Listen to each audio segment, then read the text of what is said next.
Christianity recognizes that God is sovereign. As ruler of the universe, omnipotent as well as all-knowing, whatever God decrees, well, that will come to pass.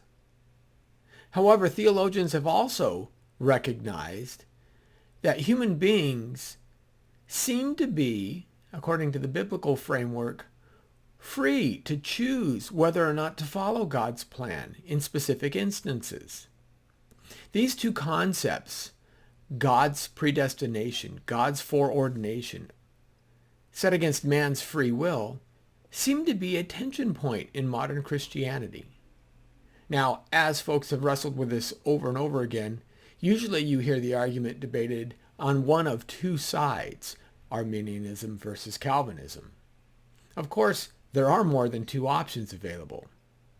And in this, the second half of a two-part series where we explore some of the benefits of perhaps taking a third approach, a middle knowledge approach, towards the tension between predestination and free will, we find that some interesting aspects and interesting theological points get answered. So, if you haven't listened to last week's podcast, I hope you do so. And if you have, then get ready to hear the second part of God's predestination and man's free will on Come Let Us Reason Together.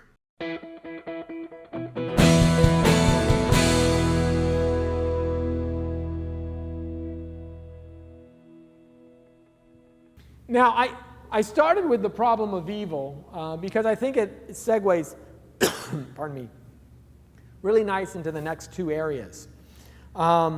And the next one, if we can change the slide. Thinking about it. There we go. Middle knowledge and evangelism. This is an interesting issue that we start to come up with. There are two questions asked by tentative evangelists. Tentative evangelists, that's a euphemism for people who are too scared to share their faith. I'm kidding. Go ahead and... Two questions asked by tentative evangelists. Number one, will people be saved regardless of the work of the evangelist? And again, if God predestines all who will be saved, and that seems clear in Scripture. For those whom God foreknew, he predestined. For those who he predestined, he justified. For those whom he justified, he glorified, right? That's what it says in Romans chapter 8. But Romans isn't the only place where Paul talks about predestination. I think it's in Ephesians and a couple of other places. If God predestines those individuals to be saved, and God is God, that means if God is God, his decrees stick. Nobody has the right to overrule him.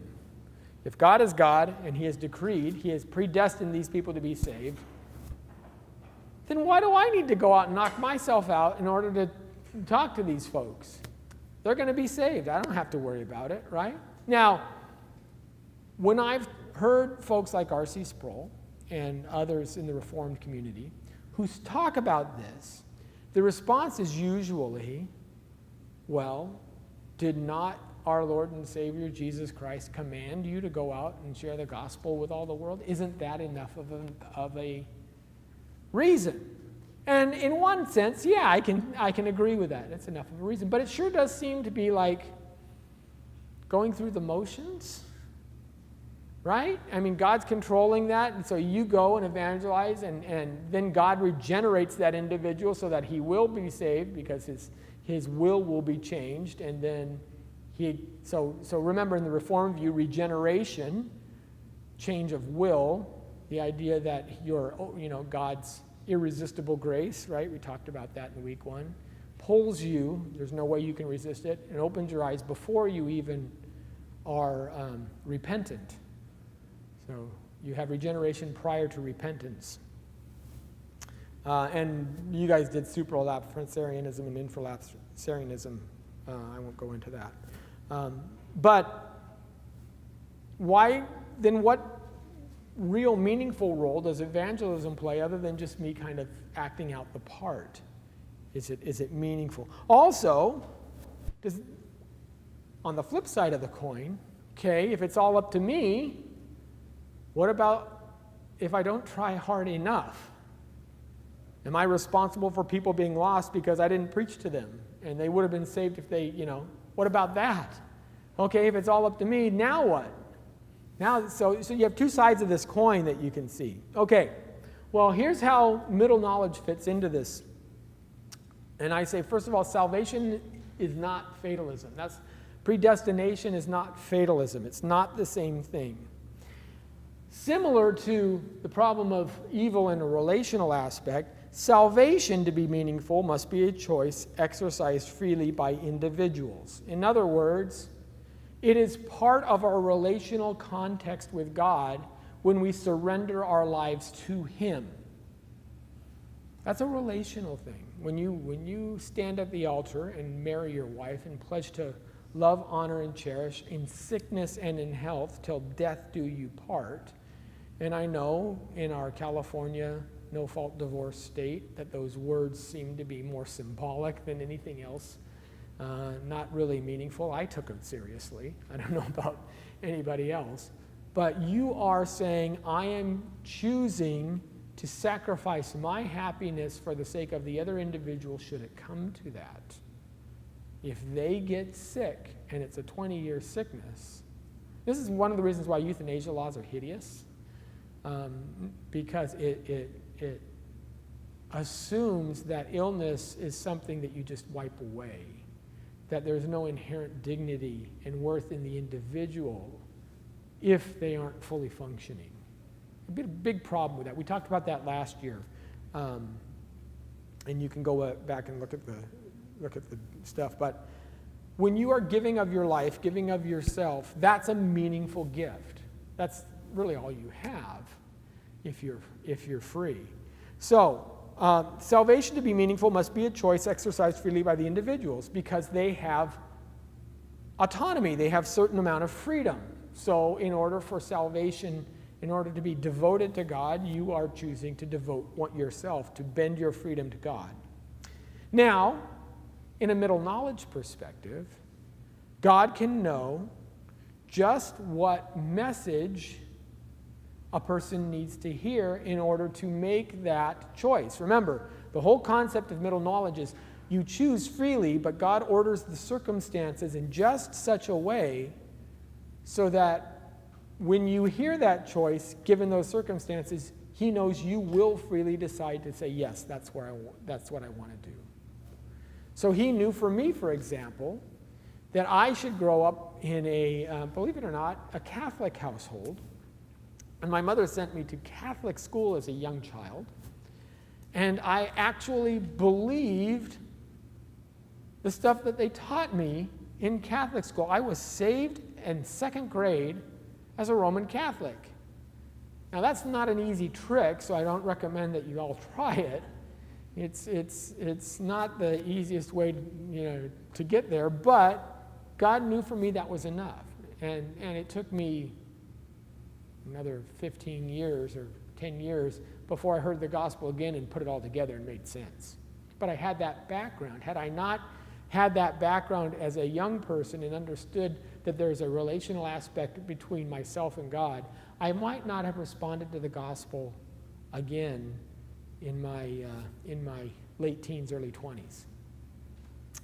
God knew that was necessary for me. He ordered my life in such a way that would happen. He may order someone else's life in such a way where they're going to be hard-nosed until God takes away everything, right? The prodigal son, for example. It's only when he's sitting in the slop wishing he could eat what the pigs ate. And for a Jewish boy, it's about as low as you can go. So it's only when he's sitting in the slop that he says, now it's time for me to figure out to go back to my dad and repent. So God via middle knowledge knows just what message, when, and by whom will cause any individual to be freely saved. So therefore, number 3, God orders the actual world in such a way where these specific events occur, where you as the evangelist are part of that action. Now you as an evangelist are freely choosing to share your faith with that other person. When you do that, God knew that you would do that, and He knows, and by the way, your choice is free.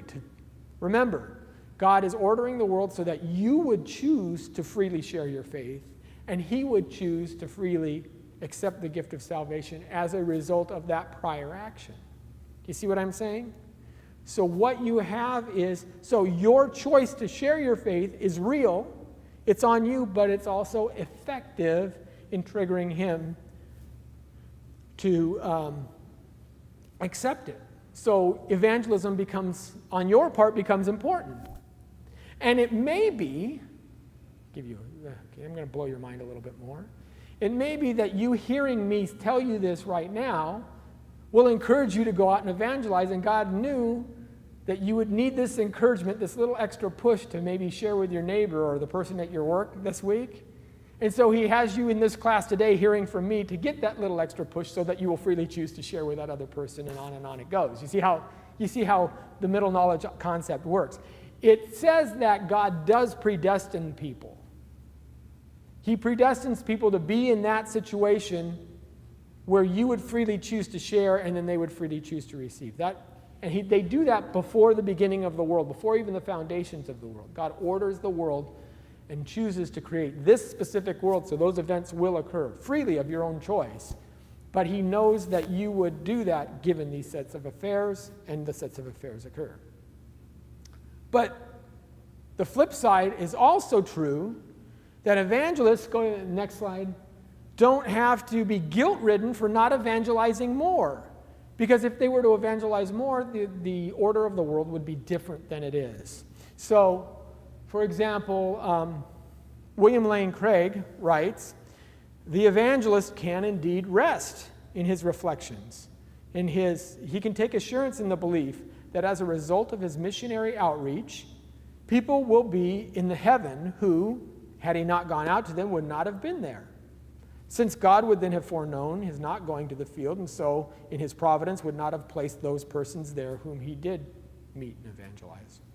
On the other hand, he need not be burdened by guilt and worry that had he only gone to yet another tribe, maybe in the African continent, or another person whom he failed to reach, persons would have been saved who instead were lost. He can be sure that people were saved through his toil, but that no one was lost through his slackness, because God knew beforehand who he would reach and who he wouldn't. He ordered the world in such a way where that can be true. Matter of fact, Craig extends this to one of those famous questions. He says, what about, the Aboriginals in Australia who lived in, 300 BC, who never got to have an evangelist visit the Australian. We didn't even know the Australian continent was there, right? And they died. How could God be so cruel as to send those people to hell who never had the opportunity to hear the gospel? You guys have heard this, right? This is a common objection.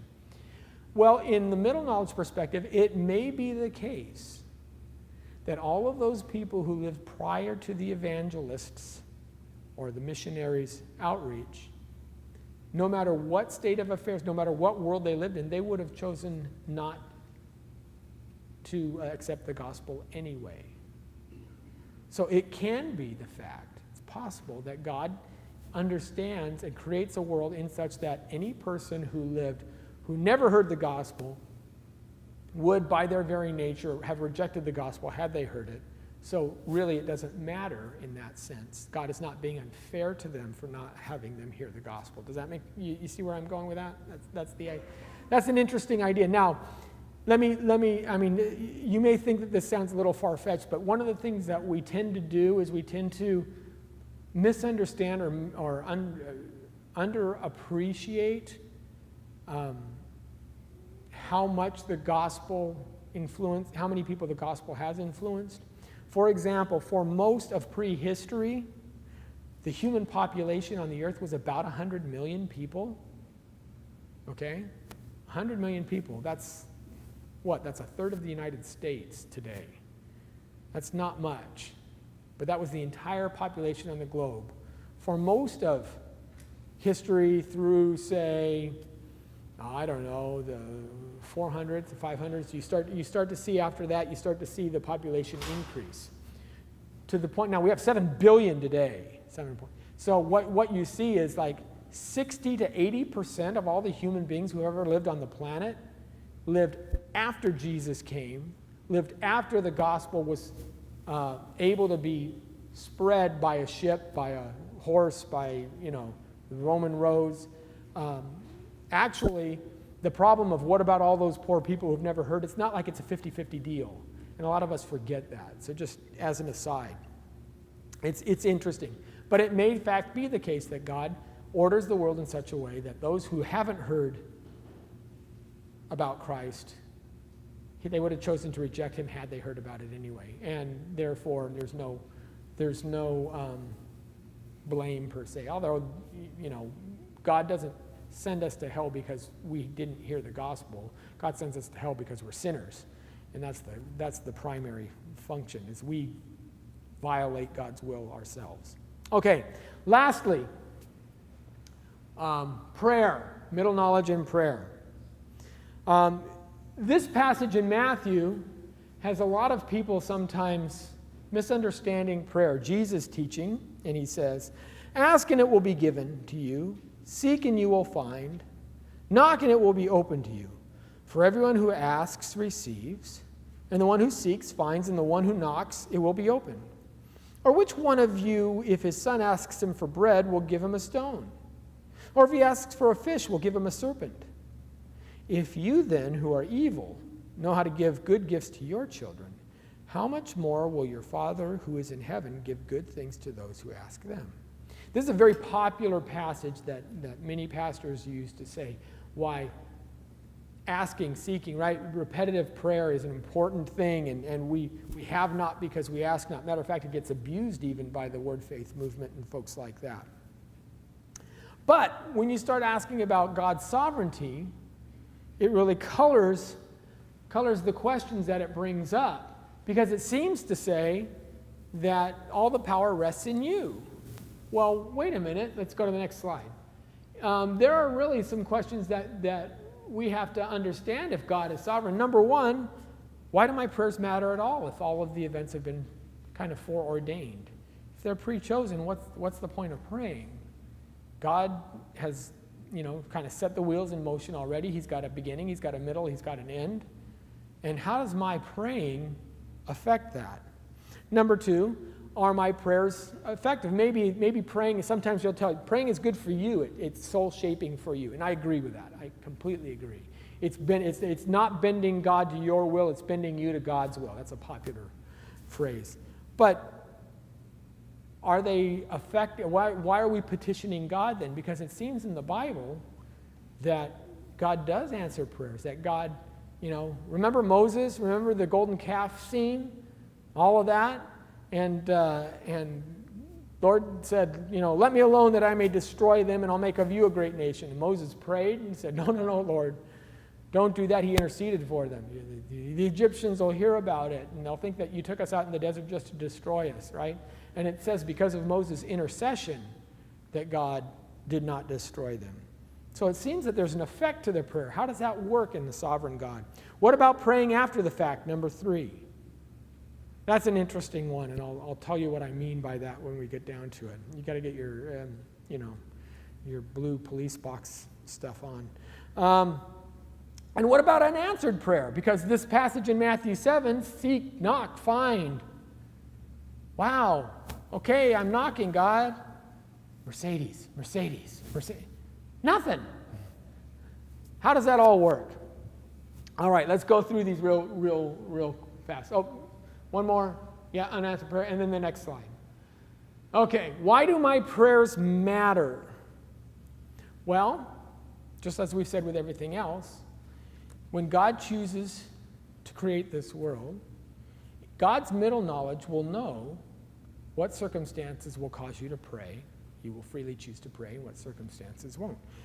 Your choice to pray, number one, is part of God's middle knowledge. Your choice to pray is part of God's middle knowledge. He knows the times that you will seek him, and he knows the times you won't. So, when he chooses to order the world and the events of the world, one of the things that he does is he takes into account of his knowledge of, at this point, Christian A is going to pray for purpose X. And then number two, he responds to our prayers because he knows we are going to pray before we even know it, before we even exist, by ordering the world in such a way that the answer to that prayer will come to us. So if he knows that someone is praying for a loved one who's on a ship, whom the ship may be in danger, or the airplane, is going to travel right. You're going to travel tomorrow on an airplane. They pray for traveling mercies. Lord, please protect them. God has already ordered the events in such a way to answer that prayer in the affirmative.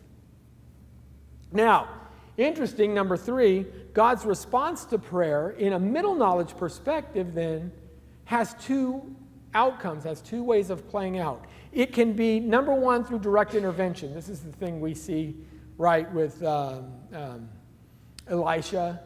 Oh Lord, open his eyes, and all of a sudden the servant can see, or Naaman dipping in the river and getting cleaned up of leprosy. These are direct supernatural interventions by God, where he answers prayers through a direct miracle. But if middle knowledge is true, then God can also answer our prayer through understanding the creaturely decision. So if you're praying for being hired for a job, and God knows that that job not only will be good for you, but you're going to meet a person on that job who in 2 years will be affected by your witness, and maybe you'll share the gospel with him. And he knows you're praying that. Everything else being equal, he can order that employer, order the states of the world so that employer will hire you so that that prayer will be answered. Now, this is my point, is like I told you at the beginning, this is the way we actually do pray. We pray because we think that God understands what all of the possibilities will be for me before I know them, right? Lord, if it is your will, let me get this job. But Lord, if this is going to be too much of a burden for me, if you think the circumstances will take my life in the wrong direction, it'll be a burden, it'll cause me to sin, then don't, take it from me. Right? So this kind of an assumption we do all the time in our prayers. We tend to assume that God knows what would happen if the employer says yes and hires us, and what would happen if the employer says no and doesn't hire us. And sometimes we look back and said, not answering that prayer was the best thing that ever happened to me. Anybody ever have that experience? Yeah, I am so glad God didn't listen to me when I was 20. Man, that would have been a disaster, right? So, middle knowledge makes sense of this idea that before the world even existed, God knew your path, and he knew what the circumstances would be, and he knew that you would go off the rails if you answered this prayer in the affirmative, so he chooses not to. But God can also, again, directly intervene, and he knows. By the way, this is why doesn't God give me a sign? The atheist, why doesn't God prove himself to us? Because you're not going to believe. And if he does give you a sign, you're not going to believe. He knows that. So it means, next slide, that prayers are effective because it is your free choice to pray that becomes part of the furniture, of the future. Prayers factor into the future. And this book, Luis de Molina, this is the biography of Molina. I took this quote from Kirk McGregor, who's the author there, when he explained, since our prayers, or lack thereof, are already factored into the equation of God's providential planning, they prove to be the deciding factor in whether God actualizes a future where some of the things we desire to do or do not happen. I'm sorry. You see what he's saying there? So our prayers matter. Our prayers matter. When Moses stands up and says, don't strike them down, there may be another possible world where Moses doesn't pray, and guess what happens? God strikes them down. But God chose not to create that world. He chose to create the world where Moses did stand up and becomes an intercessor and models what Jesus would future do. And because Moses did that of his own free will, again in this world, he ordered it in such a way so that Moses would freely choose that prayer, but that prayer in and of itself made the difference between this possible world being real versus another one. Okay? So your prayers matter. They're effective. They matter more than just changing us. They actually do change the world and change God, because if you wouldn't have chosen, we'd be living in a different kind of world than we are right now. Which leads me to my next point, which is kind of interesting. What about this situation? This is Flight 370 out of Malaysia. Remember I talked to you about praying for the people who traveling mercies? Okay? So maybe you hear on the news that Flight 370 is missing.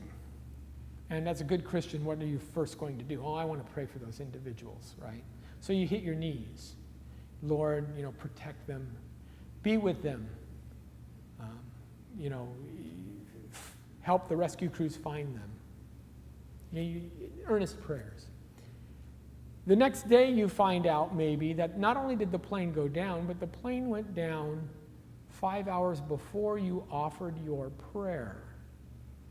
Was your prayer a waste of time? Was your prayer a waste of time? And this kind of stuff happens all the, you hear of a car accident. Oh, my friend was in that car accident. Was he okay? Is he not okay? Well, we don't know. Well, let's pray right now. Well, the car accident already happened. What's the prayer going to do? Now, McGregor makes a big point to say, Molina didn't believe that God would go back and retroactively change time. Okay, it's not like, I'm going to go back and shoot my own grandfather so I can't. It's not that stuff.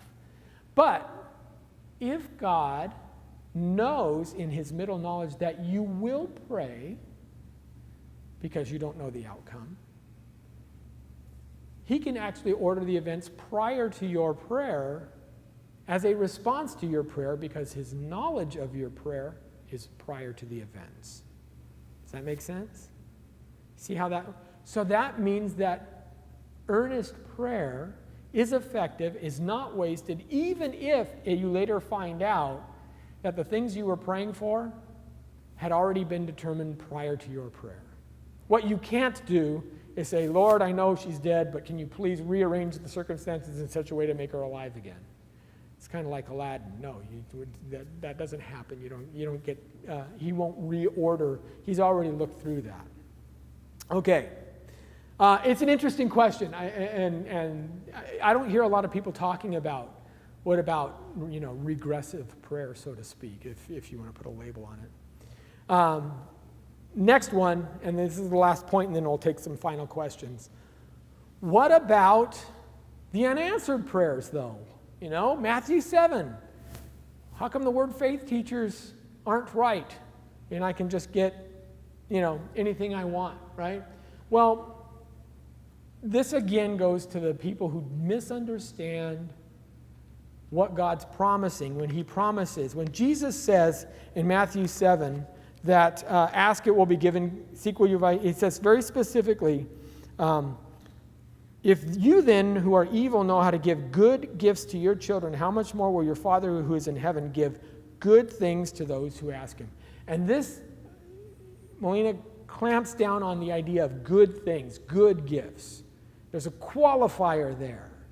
It's not any gift that the child asks for. Mama, give me a pony. Are you nuts?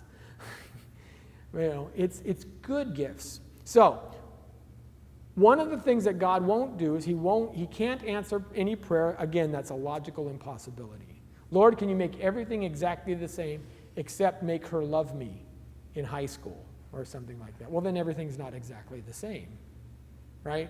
You can't, for example, marry another woman and have the exact same kids. It doesn't work that way. So if the prayer that you're praying is logically impossible, that won't be answered by God. So that's one reason for an unanswered prayer. Here's another one, number 2. It may be logically infeasible. It may be possible that you married that other girl. Sure, that's a logical possibility, but it's not possible for you to follow the exact same future because you have a different set of conditions upon which you're meeting. So it may be logically infeasible because God wants this specific world, and the things you're praying about is something contrary to fact. I'm going fast. I hope that's not too technical. Or number 3, it may not be ultimately advantageous to the petitioner. And we talked about this. Lord, I'm praying for this. And God says no, because you don't know what you're asking for. Okay, you're asking for chocolate cake every morning for breakfast. You don't realize the diabetes shots you're going to, and the insulin you're going to have to start taking when you're 20. You're going to lose your teeth and all that. It's feasible that you could do that. It's logically feasible. That's not a problem. But it's not advantageous to you. So sometimes that's not a good gift, right? And number 4, it may even be fine for you. But realize your actions aren't in a vacuum. The fact that you're at 20 and now have to go to the doctor because you're diabetic, that may change something in someone else's life. That may have a broader impact. Maybe you were supposed to, instead of being sick all of your life, you were supposed to be the head of a enterprise, an organization where you'd hire 150 people and lift all of them up out of poverty. But now that you're sick, you can't do that. You never started the business, and all 150 people, right? So it's a wonderful life. That's what you got to. That's the whole piece. Yeah, it's a wonderful life. Middle knowledge. There you go. God knew what would be the case if George didn't exist versus what George does exist. So it may not be ultimately advantageous to the world at large. And God won't answer. And again, the whole key here is that Molina's keying on good gifts. Next slide. He says, Jesus did not say that the Father would give his children gifts that are logically impossible, logically infeasible, bad for his children, or beneficial for his children at other people's expense. In all of these cases, the gifts are not objectively good. So these are reasons why your prayer may go unanswered. It may fall into one of these 4 categories. But the point in all of this is, the bigger point is, we can see with tough questions like the problem of evil, like our responsibility, our part in evangelism, what part we play. Certainly we're not the ones who are saving souls. God has ordered the world in such a way that your evangelism just happens to be the piece that causes, that helps someone else believe. And our prayer, similarly. But in all of those things, our actions are meaningful. And in all of those things, there's a real net effect in the real world because of each of them. And this is one of the reasons why William Lane Craig has called the concept of middle knowledge one of the most fruitful enterprises in theology that he has undertaken, because it answers so many of these different issues so well. And obviously you have to, do your own digging and do your own reading. I'm not going to tell you what to believe. I just think that when looking at, again, Calvinism, Arminianism, and some of the other isms out there, I find this to be more coherent across a broader spectrum of concepts, and it does seem to tie things up. Although it's a complicated issue, it's really hard to explain middle knowledge to a lot of people, but it does have its value. And it's a shame that more Christians aren't exposed to it, because like I said, our whole goal here is to say it's not just A or B. There's at least C. You should at least know about C, right? It's not just Coke and Pepsi. There are other choices that you can have. And if you know that there are other choices, then at least you can research more and dig for yourself. Okay, that leaves us with a good 15 minutes for questions on all of this stuff. I'm glad I had a little time for Q&A, because I know that this is swimming in the deep end of the pool, people. Let me tell you, this is not the beginner's rule. So, yes, sir, Steve. Earlier on, I'm not sure who you were representing the question about how can you exist with the Holy God. But I didn't, and I've heard that argument before, until you phrased it that way, and I didn't really think. They're not really offering any justification for people being wrong. Right. God is wholly good. God is wholly completely powerful. So, and what they would say, if God is all good, he wouldn't want evil to exist. That presumes more knowledge than they have. What I would say is, how do you know that evil is not useful? That's the key. There's an unstated premise that God would never allow evil for a greater purpose. And that's why it's logically, it doesn't, the argument doesn't follow, right? It's what they call a non sequitur if you map it out logically, and that's where it actually breaks down. Yes. Sort of following on to that, you were making the point that, or perhaps it's just the supposition when you have the scales there, that God has ordered a world in which the minimum amount of evil exists. Yes, and I'm saying it may be the case. I mean, obviously we can't claim that directly, but it would make sense. It would be consistent. Yeah, I missed the may. Yeah. But I was thinking that, when you are optimizing systems, there is more than one thing you can optimize for. Right. And because we don't know the utility of evil, Right. It may be that there was a possible world where less evil existed and people still had free will and still. Sure. But perhaps what he did is he optimized for the maximum who would receive salvation. Yes. That rather than optimizing for the minimum of evil, he optimized for the maximum of salvation. Yes, and William Lane Craig makes that point, matter of fact. He argues that the way he argues it is when God creates the world, obviously he can choose how many people at any point in time and throughout history exist. And it may be that he orders this world in such a way where the maximum number of people who will be saved are saved, while the minimum number of people who will go to hell go to hell. And in any other configuration, either you'll have fewer people saved or you'll have more people go to hell. And given those, because God has these constraints within by dealing with free beings that he has to work within. So yes, you're exactly right. That's the tension point that says, so when I say maximally good world, it is maximally good in terms of his initial purposes of relational development where moral beings are as many as can be saved, while as few as can be lost. Yes, exactly that. So that's a great point. Yes, ma'am. So in middle knowledge Molinism, there's this idea that some acts that were intended for evil, God can actually leverage them to pull good out of it. Or they somehow aid in the overall good. Yeah. Joseph, you brought up. Yeah, exactly. How broad is that concept? Is it that every evil act is leveraged, or there's just some evil act? It's hard to say. I would probably. Some free will, and there's not really anything good that came of it. It's just the consequence of free creatures.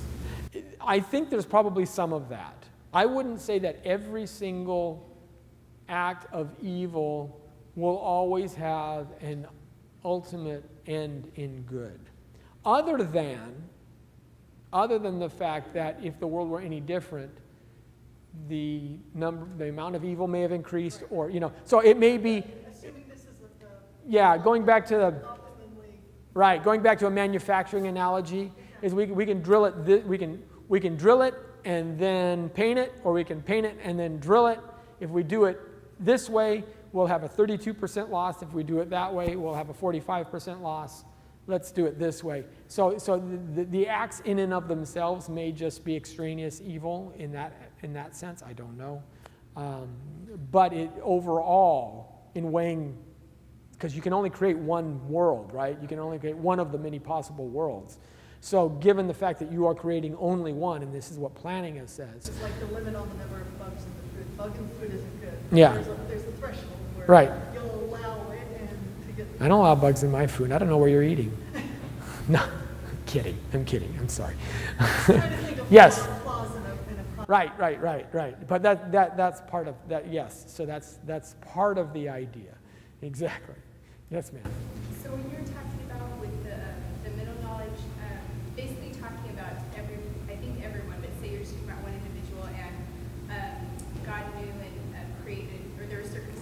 the personality and everything for that person to have the free will to choose.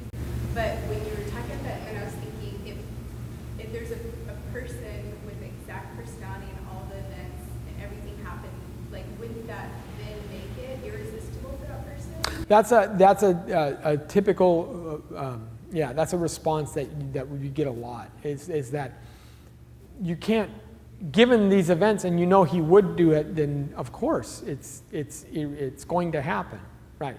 But God's knowing the future is not the same as God's compelling the future. And these are two different key issues. Knowledge and compulsion. There's an idea of, in compulsion, where you remove the choice from the individual. So for example, yesterday, my wife and I went to downtown Riverside. We saw The Manchurian Candidate, the old 1962 Frank Sinatra movie. Okay, yeah. He had no choice, right? He was compelled to do it. Now let me give you a thought experiment. And this is what philosophers do. We do thought experiments.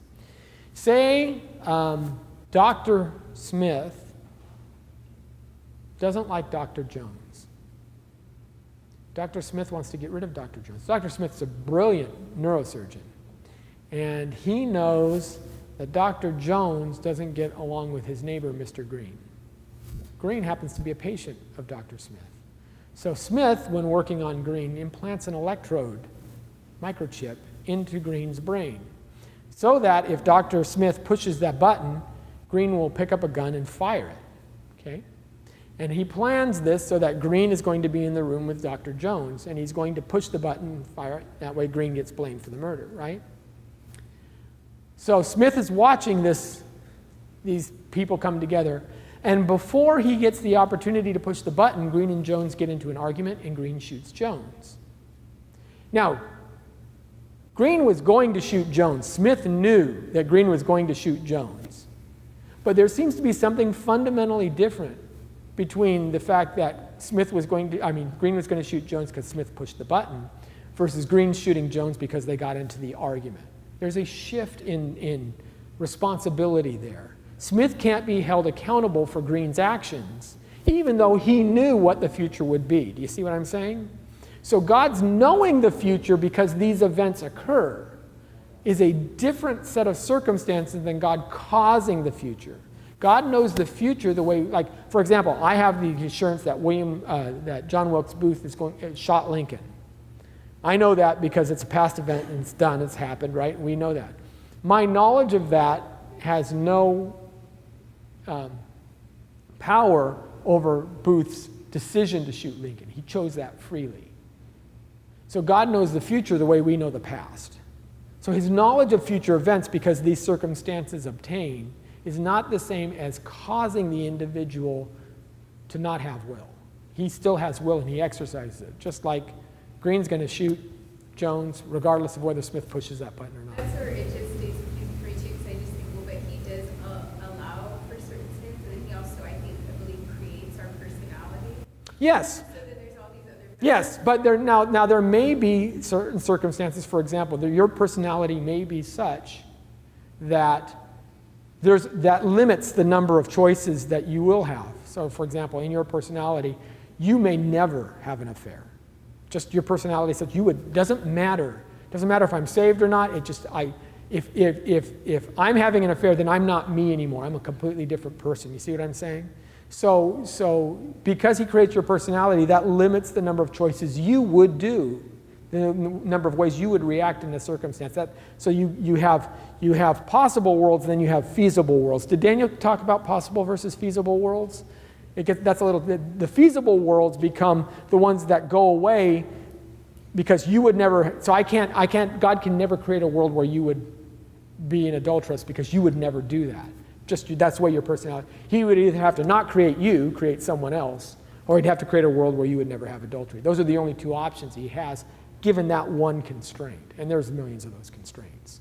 So that's what I'm saying is that's a difference between what you would do and what he compels you to do. There's a difference there. Yes, sir, Brian. Why it's often confused when we talk about God's foreknowledge. Foreknowledge, so often I talk to people, they think that foreknowledge means that God made it happen. Right. If God saw the future, you still have Right. And that's the balance here. Yeah. God created a world that it would happen. Right, where it would happen, not right. So there's a difference between compulsion and your free choice. He had no choice. That's the difference. Exactly. Okay. Yes, sir. So you give a great example, the surgeon and the chip and all. Okay. And, the neighbor ends up killing the guy who doesn't want to live.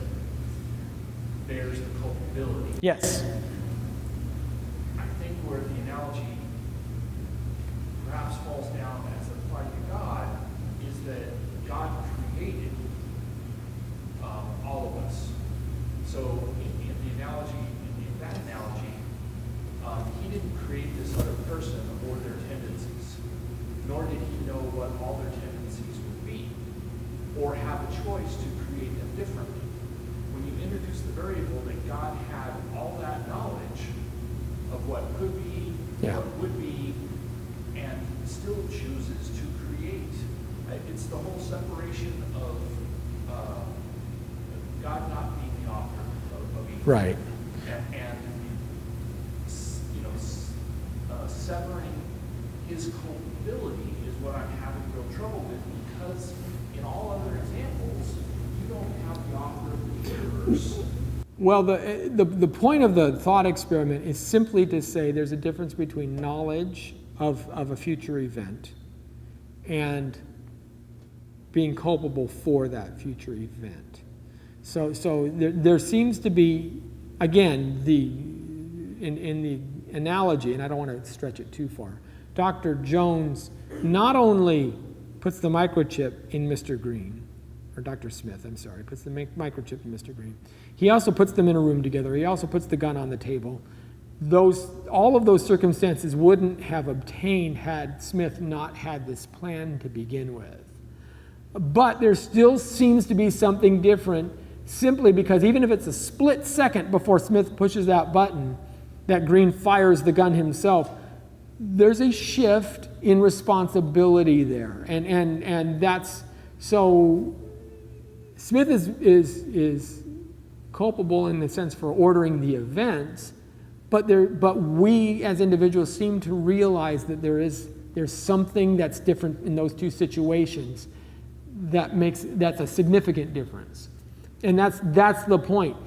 Again, God is limited by your personality and those worlds he can create that make logical sense. So there's a lot of options. Most of the options maybe fall out of play. They just go away. Because his choices are either to make you, and you're going to behave a certain way in certain instances, or to not make you. Otherwise, and given all other things, and he's weighing not just our lives, I mean, he chooses. So he chose to create me. He chose to make sure that I lived in a world where I heard the gospel, where I lived in a world where I have this awesome opportunity to teach you people, which is really a blessing. And all of these things, he actively did that. So his predestination and his sovereignty exist and they show forth. At the same time, my choices are real. So both sides of that coin are true. And that's the point. We're not trying to say that God does not order the events of the world in such a way that he not only knows that they're going to happen, but he's assured that it will follow a certain path. It's at the same time there is a real meaning to our choices. And so both are true at the same time. And that's how middle knowledge kind of solves that. I started questioning, because I'm still having trouble severing God from the evil that results from his creation. Well, he may not have the opportunity to do, yeah. Well, but then I started questioning the other side of it, like the difference between killing and murder. Yes, okay. Right. So I'm starting, I guess I have to research. Where exactly does it say that God is not the author of evil? And how are those terms defined, author and evil? Yeah. So that is it possible that, through a number of essentially prophylactics, right, that he created you and others influenced you and ultimately you did something evil,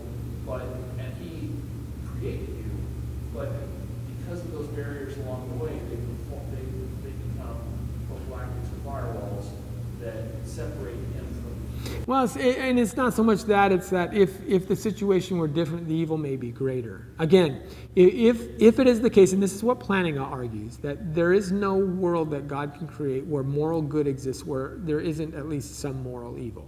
That's what Plantinga argues, and you got to read the book to really, because I didn't have the time to tease all that out. It was way too technical for a 1-hour class. It just wouldn't happen. So Plantinga says that those two things are going to exist. That means that what God can do is he can try to minimize evil, but he can't wipe it out if he's going to have moral goodness. And that's where the argument becomes. And I'm completely in agreement with that. What I'm struggling with is, where does the Bible say God can't be the author of evil? Well, I think it says there, every good and perfect gift comes down from the Father of lights. It argues that God is the all good. In him no evil exists. His moral attributes are such that if God creates evil or does evil in and of himself, right? We know that God tempts no one. Holiness that's a good way to wrap it up. Is his holiness is that which, and if you define evil as that which is contrary to God's will, if that's the definition of evil, then God by definition cannot be evil. He can't create evil because he will allow evil, but he won't create evil. And that's a difference. Like he allowed Satan to go to Job, but he didn't order him to. But in the creation of the world, he allowed it to exist. Yes. He didn't have to create the world.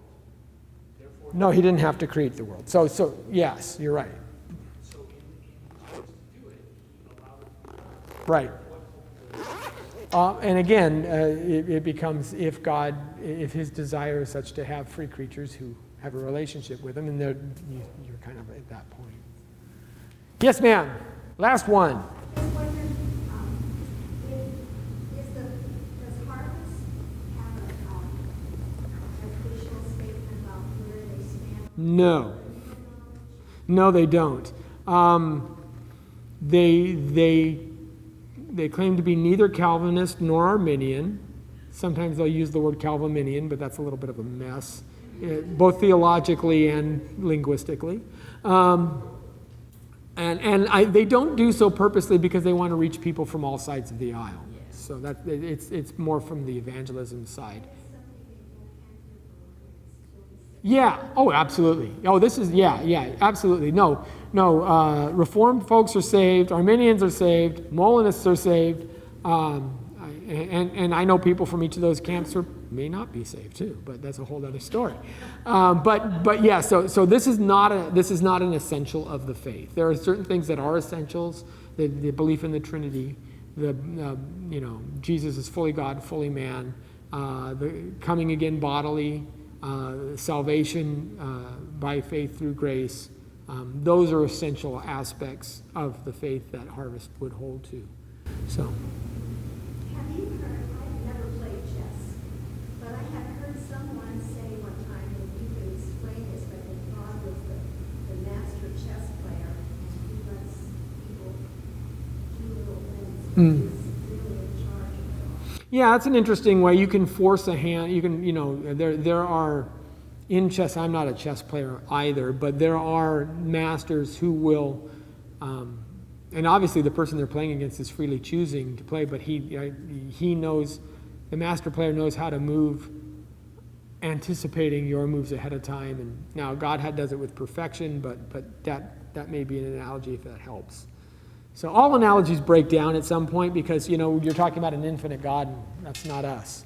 So we crawling into, it's like, okay, I want you all to explain God and give 3 examples. It's just not going to.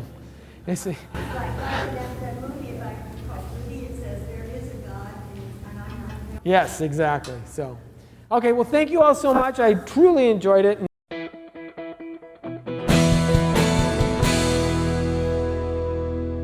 Thank you for watching this Come Reason video. I hope you enjoyed it. If you'd like to see more videos like these, consider subscribing to our Come Reason YouTube channel by clicking on the subscribe button. And you can follow us on social media. Lastly, if you'd like to help keep these kinds of videos free, consider providing a donation by clicking on the donation button beside me. Thank you.